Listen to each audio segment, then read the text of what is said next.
So Terry Bradshaw had some criticism of Aaron Rodgers a few weeks back, and talked about, he should, why would you want to bring him in? He should go back to chewing on bark or whatever it is that he's doing. Just, went on a little bit of a rant, as he's known to do from time to time. So Aaron Rodgers was being interviewed by Kyle Brandt of NFL Network at training camp over the weekend, and he responded to Bradshaw's comments. I've known Terry for a long time, Okay. being a part of Fox. Terry's a legend. He's an absolute legend. He won 4 Super Bowls. He's had a legendary career in the media. But Terry, like a lot of people, doesn't know me. And so he's got an idea of what he thinks about me based on what I've done, the documentary, what I've said, Darkness Retreat, whatever the hell you want to talk about. I'd love to get to know Terry on a deeper level. And I feel like if he gave me a chance to get to know him, then we'd have a good friendship, because for me, I have nothing but the utmost amount of respect and deference for what the greats have done, because they laid the foundation for us to be able to play in this great game, to be paid like kings, and to carry on the tradition of excellence that guys like the Bradshaws of the world in the 70s, and Bart Starr in the 60s, and Lombardi, and Joe Montana, and Steve Young, and Troy Aikman, and Brett Favre, and all the greats that have been over, Tom Brady. We're standing on the backs of those guys, and it's because of how they played and how they carried themselves that we're able to have this opportunity to still play this great game, to get paid really well, to set ourselves up for our future. So I'd love to get to know Terry on a deeper level if he's open to it, and maybe we can go chew some bark or whatever the hell he's talking about together. So there was Aaron Rodgers over the weekend, and I feel like, when you hear that, you go, yeah. And maybe he could also sit down and mend fences with LaVar, who's been extremely critical of Aaron Rodgers this entire offseason. So why are you trying to throw LaVar into this? Because, Dang. I mean, Bang, bang. because I was just standing there. I'm just sitting there listening to the sound. I feel like we've been very supportive of Aaron Rodgers in this journey, and not everybody's been as supportive or has backed him up throughout this entire process of the Jets, and now he's with the Steelers, and just a lot of skepticism there. I'm not a hater of Aaron Rodgers. I don't hate Aaron Rodgers. I am a person that will give critiques and be critical and look at things from a critical standpoint, and I have been critical of certain things that are connected to Aaron Rodgers. I mean, it's interesting. Like Terry Bradshaw, if he doesn't like you, he doesn't like you. I mean, that's what it appears to be. I mean, he's not a fan of Mike Tomlin either, and he's had some really, really interesting things to say about Tomlin as well. Roethlisberger, too. He was critical of Roethlisberger. Yeah, he was. I mean, listen, when you won 4 Super Bowls and you've accomplished the things that Terry Bradshaw has done, he's pretty much bulletproof with what he wants to say about anything Steelers related. And so sometimes you just got to take situations like that at face value. I think Aaron Rodgers in this particular situation, I thought he handled himself well in the way that he presented himself. And he's right. I mean, he's definitely right. Terry Bradshaw probably does fall into that category of most people that are very critical of him based off of the things that they see, and they base their opinions and their conclusions off of things that may not necessarily be him in real life. I always say, I do media, I get into character. And when the person that you may see in doing a show and the person that you may meet in person may be a different person, because I'm not in character. And while I'm myself pretty much when I'm doing media, doing radio, just like in football, the guy that was trying to tear dudes' heads off and knock people out and maim them and do all these crazy, wild physical things to guys on the football field, that's not who I am as the regular person. So if you're basing who you think I am off of what I do here or what I've done when I play ball in the past, that would probably be 2 different experiences. And so I get where he's coming from. I thought he handled it well, because he could have been he could have been adversarial about it. He could have maybe said some things that maybe defended himself more, but he gave Terry Bradshaw his props and challenged Terry to get to know him before he goes down that lane. Yeah. I thought that was like the biggest thing about it. I'll take a step back further.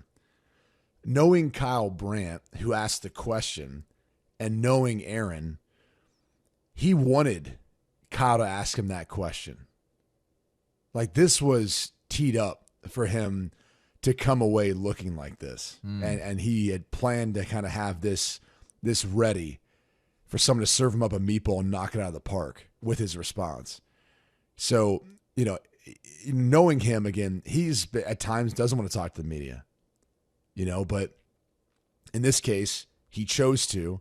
I'm sure he was asked, we're going to talk about this, or I'm going to ask you about this. And in his mind, he's thinking, yeah, please do, because I've got the perfect response teed up for this. So where it should satisfy, hopefully, any doubters or people who are looking for a reason to not like Aaron Rodgers, who are Steelers fans.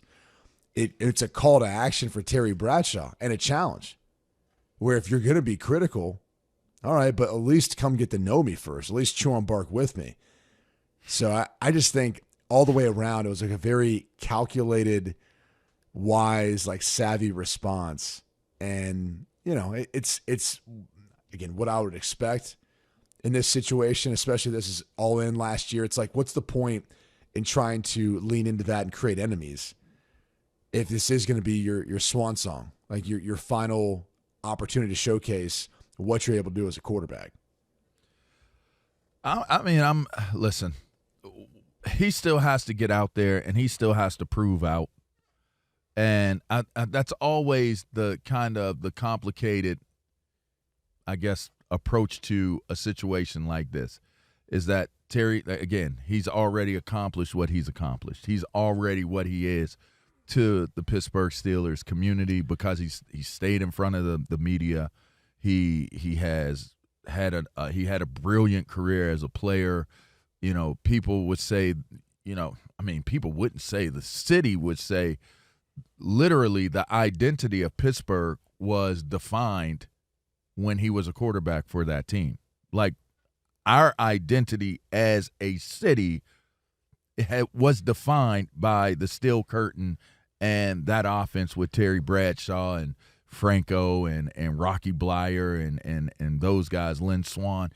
Our whole entire mentality and how we approach things is very Steel Curtain-like. Does anybody actually chew bark, though?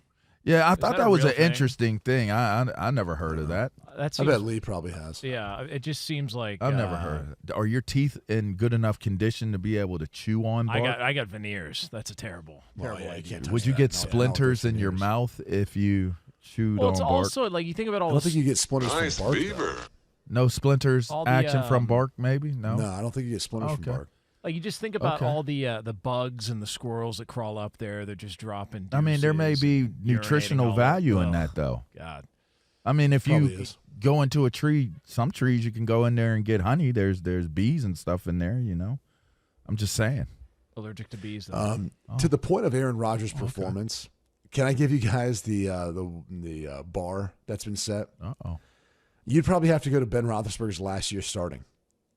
That was probably the last time, because I believe, Jonas, you kind of brought that up. That's the last time you had a quarterback who I think played consistently throughout the course of a season at a decently high level. And it was 22 touchdowns, 3,700 yards, completed 65% of his passes. Like, he can do all of that. It's very similar to, when he was in it with the Jets. As much as people maybe want to critique whatever, his play was, it really ended up being 1 year, even though he was there for 2. And it was still a drastic improvement upon what they had in the past. However you want to cut that up. So the interesting thing about this is I'm not sure what the expectation is for his performance, but I can assure you, if he stays healthy, it'll at least be at those numbers, that I just mentioned in regards to Ben Roethlisberger. I mean, it's going to be the best they've seen in years. It will be the best they've seen in 5 years.